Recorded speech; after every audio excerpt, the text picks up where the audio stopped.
Hello दोस्तों, मैं Sarla Yadav SY Hindi platform channel पर एक बार फिर से आप सभी का हार्दिक अभिनंदन करती हूं। और आज की हमारी होगी क्लास नंबर 23। और कई बच्चे कमेंट करके पूछ रहे थे, जब मैंने TGT PGT एस्टेट की क्लास डाली हिंदी भाषा की, जैसे कि हिंदी भाषा की बोलियों का वर्गीकरण, तो पूछ रहे थे कि मैम ये क्लास नंबर 23 है। तो क्लास नंबर 23 असिस्टेंट प्रोफेसर वाली है। ठीक है। तो जैसा कि आप सभी को पता है कि हम अपने SY हिंदी प्लेटफॉर्म चैनल पर HPSC के द्वारा जो असिस्टेंट प्रोफेसर की भर्ती निकाली गई है, उसी के संदर्भ में हम हिंदी साहित्य की तैयारी अपने चैनल पर करवा रहे हैं। और ये तैयारी HPSC द्वारा जो सिलेबस निर्धारित किया गया है असिस्टेंट प्रोफेसर का, उसी के अनुसार करवा रहे हैं। और आज हमारी ये वीडियो लेक्चर नंबर 23 होगा। तो उम्मीद करती हूँ कि आपने अभी तक की जो 22 क्लासेस मैंने डाली हैं देख ली होंगी और अपने नोट्स भी तैयार कर लिए होंगे। तो सबसे पहले दोस्तों यही कहना चाहूँगी कि अगर आप हमारे चैनल पर नए हैं तो चैनल को सब्सक्राइब करें। अगर आपको आज की वीडियो अच्छी लगती है तो लाइक एंड शेयर करें। अगर आपकी कोई प्रॉब्लम है तो आप कमेंट करके पूछ सकते हैं। तो आज के इस वीडियो लेक्चर में हम पढ़ेंगे महादेवी वर्मा। और सबसे पहले थोड़ी सी बातचीत हम महादेव वर्मा की कर लेंगे।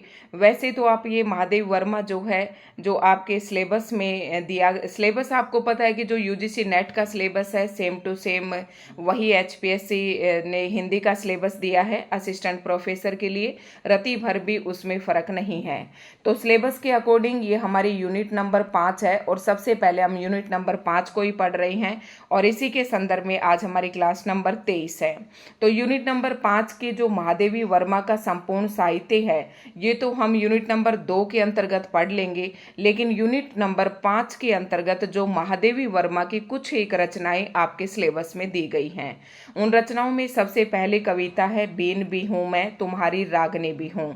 दूसरी है मैं नीर भरी दुख की बदले फिर विकल है प्राण मेरे, यह मंदिर का दीप इसे नीरव जलने दो।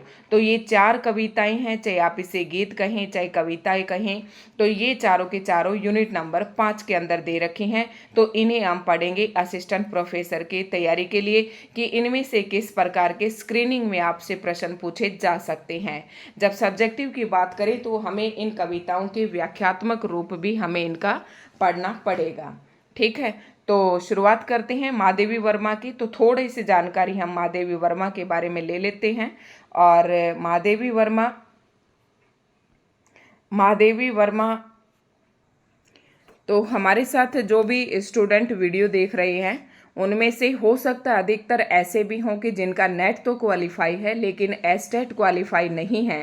तो एस्टेट की भी मैंने एक क्लास पहले, सबसे पहले TGT PGT का मैंने सिलेबस समझाया और उस सिलेबस की वीडियो डाली कि किस रणनीति से आपको एस्टेट की तैयारी करनी है और किसको कितनी इंपॉर्टेंस देनी है, हिंदी व्याकरण कैसे पढ़ना है, साइकोलॉजी कैसे पढ़नी है, हिंदी साहित्य कितना पढ़ना है और NCERT को कितनी इंपॉर्टेंस देनी है। तो इन सब की वीडियो मैंने डाल दी है। और क्लास नंबर 1 भी मैं डाल चुकी हूँ, तो क्लास नंबर 2 भी डाल चुकी हूँ, यानी कि 2 क्लासेस हमारी एस्टेट की हो चुकी हैं, TGT PGT एस्टेट की। और ये असिस्टेंट प्रोफेसर की है क्लास नंबर 23। तो अब हम यहाँ पर देखेंगे कि महादेवी वर्मा को हम पढ़ेंगे सबसे पहले। तो महादेवी वर्मा के बारे में कुछ तथ्य आपको जान लेने चाहिए। जैसे कि आप सभी को पता है कि महादेवी वर्मा जो है छायावादी युग की एक कवयित्री है। छायावादी युग की जो ध्यान रखना है, कई बार ऐसे पूछ लेते हैं TGT PGT एग्जाम में भी। तो छायावादी युग की कवयित्री है। जैसे कि आधुनिक काल को जब हम पद्य के लिहाज से जब उन्हें बांटते हैं अनेक भागों में, तो सबसे पहले भारतेंदु युग, फिर द्विवेदी युग और फिर आता है आपका छायावादी युग। तो महादेवी वर्मा जो है छायावादी युग की एक कवयित्री है। और छायावादी युग की जो समय सीमा है वो 1918 से 1936 ईस्वी तक है। कुछ ये बातें हम ध्यान रखते हुए चलेंगे। तो महादेवी वर्मा छायावादी युग के जो 4 महान कवि हैं, सूर्यकांत त्रिपाठी निराला, जयशंकर प्रसाद, सुमित्रा नंदन पंत, तो ये तीनों जो हैं आपके सिलेबस में जो दिए गए थे ये हम ऑलरेडी पढ़ चुके हैं। और आज की इस वीडियो लेक्चर में चौथा जो कवयित्री है महादेवी वर्मा को पढ़ेंगे।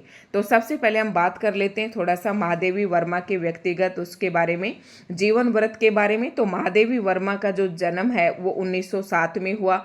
ये सब बातें इसलिए बता रही हूँ क्योंकि स्क्रीनिंग के बाद एचपीएससी सब्जेक्टिव पेपर भी लेगी, और सब्जेक्टिव पेपर में अगर महादेवी वर्मा के बारे में आपको कुछ लिखना है तो कुछ एक इनके बारे में आपको इस तरीके की बातें भी पता होना चाहिए, ताकि आपका जो आंसर है वो काफ़ी इफ़ेक्टिव हो। तो 1907 में इनका जन्म हुआ और मृत्यु जो है 1987 में हुई। जन्म की बात करें तो इनका जन्म जो है फर्रुखाबाद में हुआ और इनकी मृत्यु जो है इलाहाबाद में हुई। ठीक है, और इनको किसकी उपाधि दी गई थी, वेरी मोस्ट इम्पोर्टेंट प्रश्न है कि महादेवी वर्मा को जो उपाधि दी गई थी वो आधुनिक युग की मीरा कहा गया था। ध्यान रखना है, आधुनिक युग की मीरा महादेवी वर्मा को कहा जाता है। सीधे तौर पर प्रश्न पूछ लेते हैं और ये हो सकता है इस टाइप का प्रश्न स्क्रीनिंग में भी पूछ ले। दूसरा जो है, महादेवी वर्मा को और क्या कहा जाता है, तो हिंदी के विशाल मंदिर की वीणा पाणी। याद रखना है, हिंदी के विशाल मंदिर की वीणा पाणी भी कहा जाता है। जो दर्जा सरस्वती माँ को है उसी प्रकार का दर्जा हिंदी के विशाल मंदिर की वीणा पाणी इन्हें कहकर दिया गया है। ठीक है, तो थोड़ा सा और इनकी बात कर लेते हैं महादेवी वर्मा। तो एक प्रश्न ये भी पूछा जाता है कि ये कौन से दर्शन से प्रभावित थी, तो सबसे पहले ये बौद्ध दर्शन से प्रभावित थी। याद रखना है, जैसे बौद्ध दर्शन से प्रभावित थी। इससे पहले हमने सुमित्रा नंदन जी के बारे में पढ़ा था, तो वो अरविंद दर्शन से प्रभावित थे। तीसरी एक और बात आती है कि महादेवी वर्मा जो थी वो रहस्यवादी कवयित्री थी। तो अगर मैं बात करूं छायावादी युग के कवियों की, तो उन्हीं की सभी की जो रचनाएं हैं उनमें रहस्यवाद की प्रवृत्ति थी। छायावादी युग में रहस्यवाद काफ़ी प्रवृत्ति के रूप में रहा, तो ये भी ध्यान रखना है। और ये बात करें महादेवी वर्मा की कुछ रचनाओं पर थोड़ी सी नज़र डाल लेते हैं। तो सबसे पहले इनका जो काव्य संग्रह आता है निहार, फिर दूसरा है रश्मि, निहार, रश्मि, फिर आता है निर्जा और सांदे गीत, दीप सखा और यामा।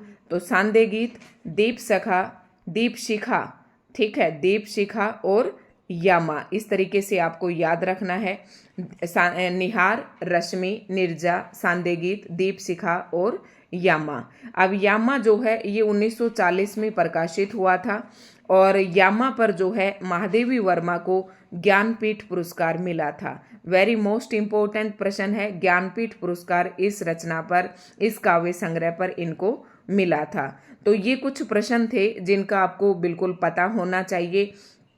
और एक प्रश्न और पूछ लेते हैं, जैसे DSSB, KVS, NVS जैसे पेपरों में, एस्टेट में, तो ये इम्पोर्टेंट है कि जो महादेवी वर्मा थी इनका जो सर्वाधिक प्रतीक इन्होंने जो प्रयोग किया वो क्या थे।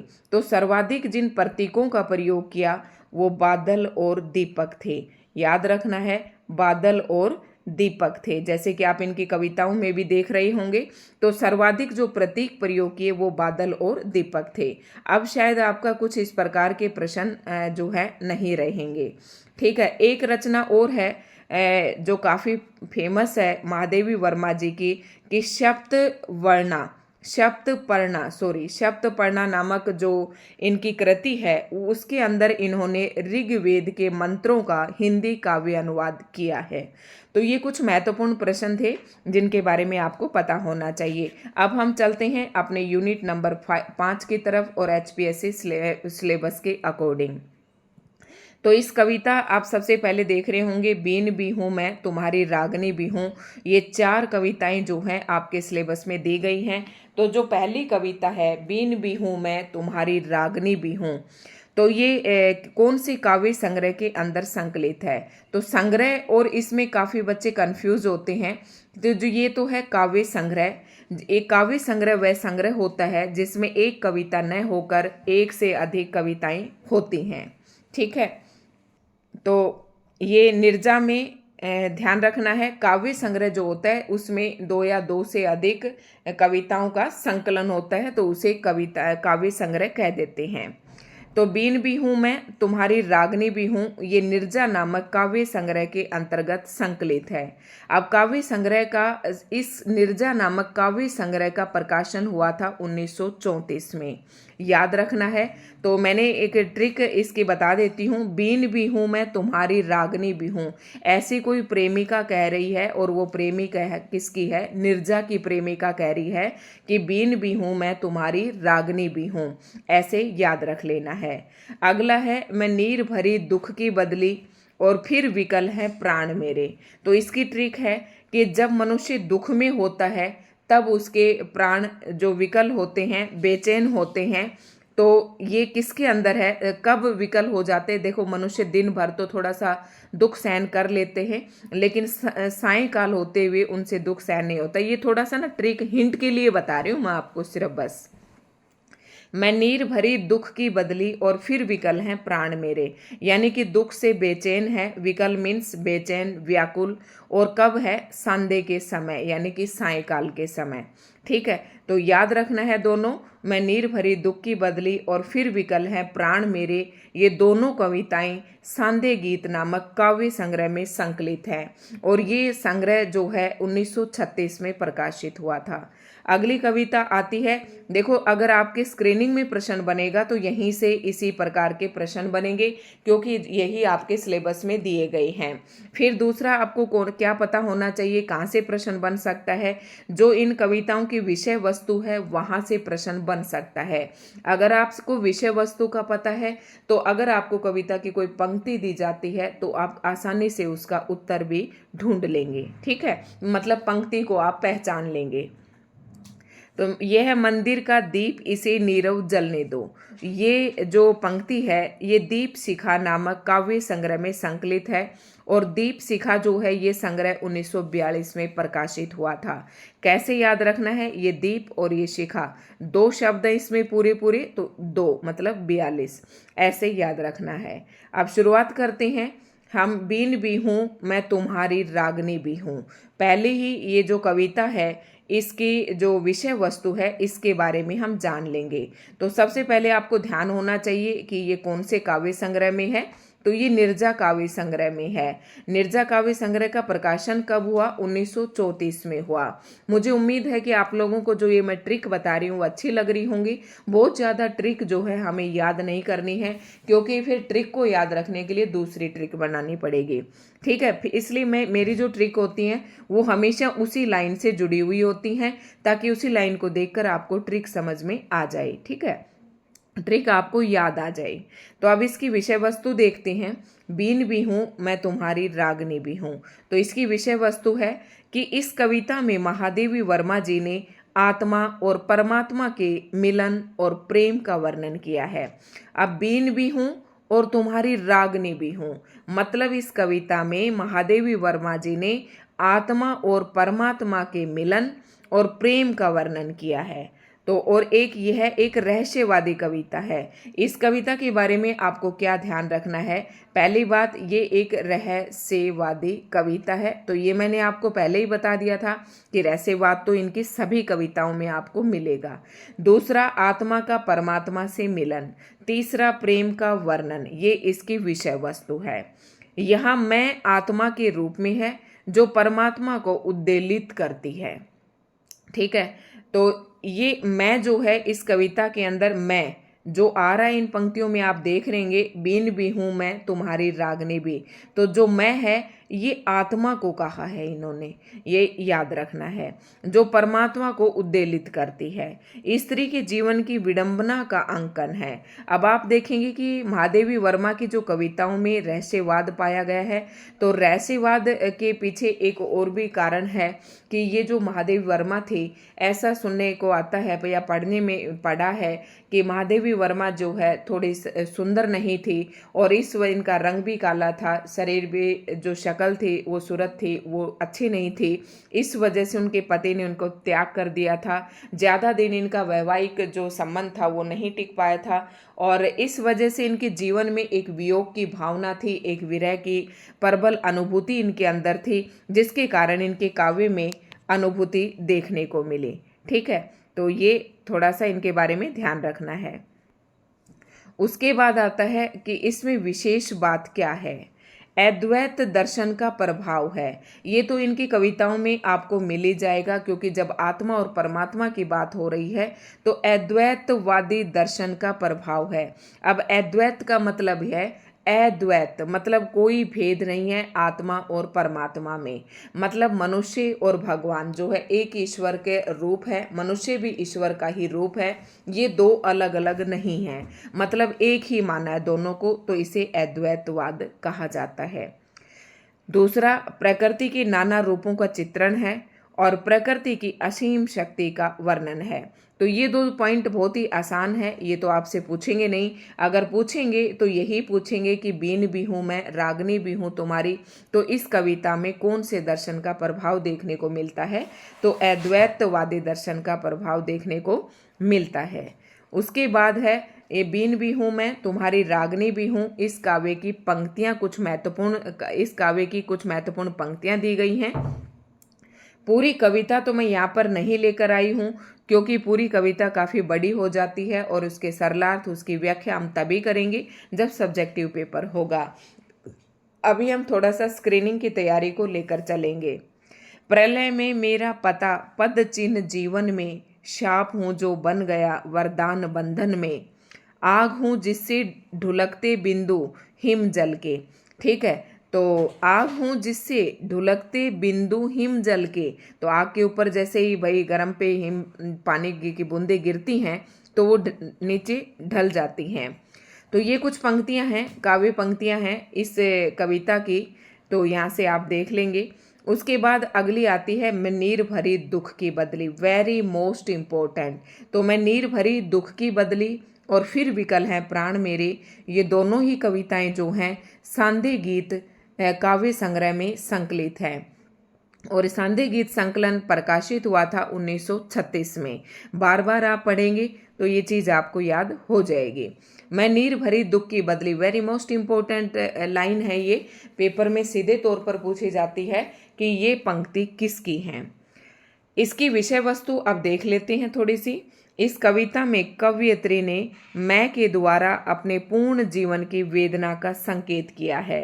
देखो इस कविता के अंदर इस कवयित्री ने मैं के द्वारा अपने खुद के जीवन, यहाँ जो मैं है, इससे पहले वाली कविता में जो मैं आया था वो आत्मा के लिए प्रयोग किया गया था, लेकिन यहाँ पर जो मैं आया है ये मैं इसने अपने पूरे जीवन की वेदना का संकेत किया है इसके अंतर्गत। ठीक है, ये वेदना तो मैंने आपको बताई दी किस कारण से आई है। बदली शब्द के प्रयोग से पूरी कविता का एक अलग अर्थ निकलता है। ठीक है, तो अब इसमें विशेष बात देख लेते हैं क्या है। वही बात है विरह वेदना की अभिव्यक्ति, जैसे कि इस कविता की पहली पंक्ति से ही पता चल रहा है कि मैं नीर भरी दुख की बदली, दुख है वियोग के कारण है, वियोग है तो विरह वेदना की अभिव्यक्ति हुई है। विरह तो आप समझते हैं कि अपने जब इनका अपने प्रिय से वियोग हो जाता है, बिछड़न हो जाता है, तो उसे विरह कहते हैं। किसी की याद में जब इनका मतलब ये सताती है तो ये उनकी विरह वेदना होती है। ठीक है, प्रकृति का इसमें मानवीकरण किया गया है और प्रकृति चित्रण द्वारा स्वयं की अनुभूति का चित्रण किया गया है। यानी कि प्रकृति का आलंबन लेकर जो कवयित्री के मन में उसके खुद के भाव थे, उसकी खुद की जो अनुभूतियां थी, उनको चित्रित किया है प्रकृति का सहारा लेकर। ठीक है, तो ये आपको इस तरीके से समझना है। मैं नीर भरी दुख की बदली, इस कविता की कुछ काव्य पंक्तियां हैं जो अक्सर पेपर में पूछी जाती हैं।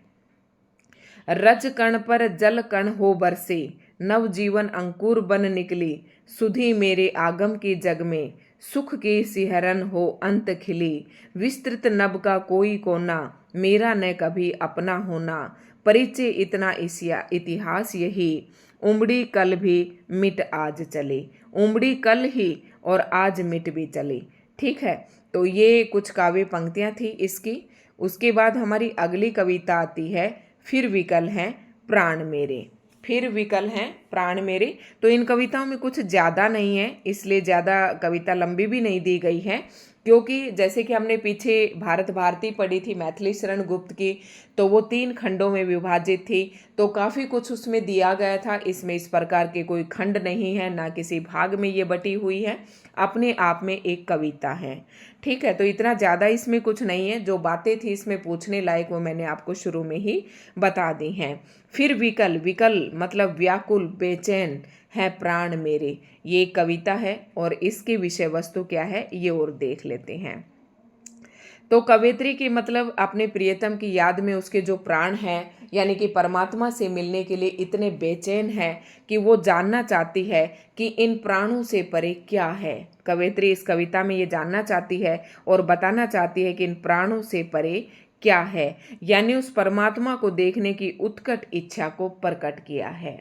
देखो, जब आदमी कोई विरह में होता है तो एक तरफ उसके प्राण होते हैं और ऐसे में उसको केवल परमात्मा के अलावा और कोई नजर नहीं आता है। तो कवयित्री कहती है कि इन प्राणों से परे अगर ये प्राण निकल जाए तो मैं देख लूं कि इन प्राणों से परे क्या है।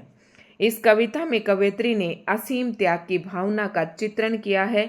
आत्मा से परमात्मा के मिलन में सांस को सबसे बड़ी बाधा माना है। देखो, जब तक सांस है तभी तो दुनिया इस संसार में है। अगर सांस हमारे खत्म हो जाते हैं तुरंत जो है हमारी आत्मा जाकर परमात्मा में विलीन हो जाएगी, लेकिन जब तक सांस रहेंगे परमात्मा का मिलन नहीं हो सकता। ठीक है, तो आत्मा से परमात्मा के मिलन में सांस को सबसे बड़ी बाधा माना है, ये प्रश्न आपसे यहाँ से पूछा जा सकता है, क्योंकि एचपीएससी ने पीजीटी में इसी प्रकार के बीच बीच में से प्रश्न पूछे थे। इसीलिए मैं हर एक कंटेंट की विषय वस्तु भी आपको बता रही हूँ। तो इस कविता का विशेष बात क्या है कि कविता का जो अंत है वो निराशावादी है, निराशावादी अंत है और परमात्मा से मिलने की बाधा का चित्रण हुआ है। और ये भी आपका पता होगा कि परमात्मा से मिलने में कौन बाधा बन रहा है, तो ये प्रश्न आपको ध्यान रखना है। फिर विकल है प्राण मेरे। आत्मा की तुलना क्षुद्र तारों से की गई है। याद रखना है, क्षुद्र तारे जो है टूटते रहते हैं या कुछ इस तरीके से हम कहते हैं ना, तो आत्मा की तुलना यहाँ पर क्षुद्र तारों से की गई है। ये प्रश्न भी आपसे पूछा जा सकता है। रहस्यवादी कविता है। अब ये फिर विकल है प्राण मेरे, इसकी कुछ पंक्तियां हैं। फिर विकल है प्राण मेरे, ये पंक्ति काफ़ी बार पूछी जाती है और ये इसलिए दी जाती हैं क्योंकि इनमें कई लोग कंफ्यूज हो जाते हैं कि ये निराला की है या फिर जयशंकर प्रसाद जी की है, क्योंकि उनकी कविताओं में भी वेदना है, रहस्यवाद है और उनके व्यक्तिगत दुख की अभिव्यक्ति हुई है। ठीक है, तो फिर विकल है प्राण मेरे, तोड़ दो ये क्षितिज, मैं भी देख लूं उस ओर क्या है। तो क्षितिज आपको यहाँ पर एक शब्द है क्षितिज, और क्षितिज का जो अर्थ होता है कि जैसे कि जब हम यहाँ पर खड़े होकर बहुत दूर तक नज़र डालते हैं तो जो आसमान होता है और जो धरती होती है वो हमें एक जैसे होते दिखाई देते हैं। मतलब क्षितिज उस स्थान को कहते हैं जहाँ पर धरती और आसमान हमें मिलते हुए से प्रतीत होते हैं, उसे क्षितिज कहते हैं। तो कवयित्री कहते कि तोड़ दो ये क्षितिज, अगर ये क्षितिज भी हट जाए तो मैं देख लूं कि उस ओर क्या है। अगली जो कविता है कुछ इसकी और पंक्तियां हैं, तो इसे और देख लेते हैं। नभ डूबा पाया ने अपनी बाढ़, मैं भी क्षुद्र तारे, नभ डूबा पाया ने अपनी बाढ़ में भी क्षुद्र तारे, ढूंढने करुणा मृदुल घन, चीर कर तूफान हारे। क्या कह रहा है कि मृदुल होता है करुणा, कोमल, मृदुल भी कोमल ही होता है, करुणा एक भाव है, और अंत के तम में, तम मीन्स अंधकार में, बुझे क्यों आदि के अरमान मेरे। ठीक है, आदि मतलब जो प्रारंभ के शुरू में, आदि, आदि का मतलब आप समझ जाएंगे, जैसे आदि का विलोम अंत होता है, तो अंत मतलब अंतिम, लेकिन उससे पहले के जो अरमान थे वो सारे बुझे क्यों। ठीक है, अब अगली जो कविता है ये मंदिर का दीप इसे नीरव जलने दो। तो अगली कविता है और ये लास्ट कविता है आपके सिलेबस में, ये मंदिर का दीप इसे नीरव जलने दो। तो इसकी विषय वस्तु क्या है? इस कविता में उस असीम शक्ति या परमात्मा के प्रति कवयित्री की अपार भक्ति व अलौकिक प्रेम का चित्रण हुआ है। यहाँ पर आपको ध्यान रखना है कि जो दीप है वो आत्मा का प्रतीक है, जो दीप है वो आत्मा का प्रतीक है और जो मंदिर है वो जीवन का प्रतीक है। ठीक है, तो जीवन में जिस प्रकार से आत्मा है तो मंदिर में दीप है। ठीक है, दीप आत्मा और मंदिर जीवन का प्रतीक या प्रतीक का चित्रण यहाँ पर किया गया है। मंदिर को जीवन यानी कि दीप जिस तरीके से मंदिर में अपने स्थान बनाए रखता है, उसी प्रकार जीवन में आत्मा भी बहुत अहम रखती है और आत्मा परमात्मा से मिलन के लिए व्याकुल है। यहाँ पर इस कविता में कवयित्री ने क्या बताया है कि परमात्मा के प्रति कवयित्री की अपार भक्ति और अलौकिक प्रेम का चित्रण हुआ है। दो प्रकार के प्रेम होते हैं, एक लौकिक प्रेम जो आप सभी को दिखाई देता है इस जगत में है, वो लौकिक प्रेम कहलाता है, और जो इस जगत से परे है उसे अलौकिक प्रेम कहा जाता है। ठीक है, उसके बाद इसके अंदर कुछ विशेष बात क्या है इस कविता के अंदर, ये और हम देख लेते हैं। तो इसकी कुछ विशेष बातें हैं, ये आपको ध्यान से देखना है। अद्वैतवादी दर्शन का प्रभाव, तो ये मैं पहले ही बता चुकी हूँ कि अद्वैतवाद क्या है और इनकी कविताओं में अद्वैत का प्रभाव ज़्यादा ही देखने को मिल रहा है।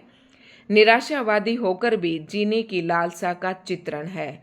इस कविता के अंदर कवयित्री निराशावादी है क्योंकि उसे कोई उम्मीद नहीं है कि उसका परमात्मा से मिलन कब होगा, वो उस पार जाना चाहती है। ठीक है, तो निराशावादी होकर भी जीने की लालसा का चित्रण है और जीवन रूपी मंदिर की कल्पना की है कि कवयित्री का जो जीवन है उसे एक मंदिर के समान उसकी कल्पना की है कि मंदिर में जिस प्रकार दीप जलता रहता है उसी प्रकार से उसके जीवन रूपी मंदिर में भी दीप जलता रहना चाहिए। आत्मा रूपी दीप की रक्षा हर कोई करना चाहता है, तो आत्मा को दीप कहा है, ध्यान रखना, जीवन को मंदिर कहा है। जीवन एवं मृत्यु के बीच की कठिनाई का चित्रण किया है। देखो, जीवन एवं मृत्यु के बीच की कठिनाई तो है जिसका नाम जिंदगी है। ठीक है, ये ध्यान रखना है। और यह मंदिर का दीप, इसे नीरव जलने दो की काव्य पंक्तियां कुछ दी गई हैं जिनका आपको ध्यान रखना है। पल के मन के फेर पुजारी विश्व सो गया, प्रतिध्वनि का इतिहास प्रस्तरों बीच खो गया, सांसों की समाधि सा जीवन। ठीक है, तो ये कुछ पंक्तियां हैं जो ये मंदिर का दीप, इसे नीरव जलने दो, इस कविता की कुछ पंक्तियां हैं। ठीक है, तो ये आज की कविता में इतना ही था आज के इस वीडियो लेक्चर में। वैसे सबसे इम्पोर्टेंट बात तो ये चीज़ थी जो हमने शुरू में पढ़ी थी और यहीं से आपके प्रश्न पूछे जाते हैं। वैसे भी जो महादेवी वर्मा से संबंधित जो प्रश्न बनने वाले थे वो लगभग मैंने आप सभी को बता दिए हैं। तो आज की वीडियो में दोस्तों इतना ही था।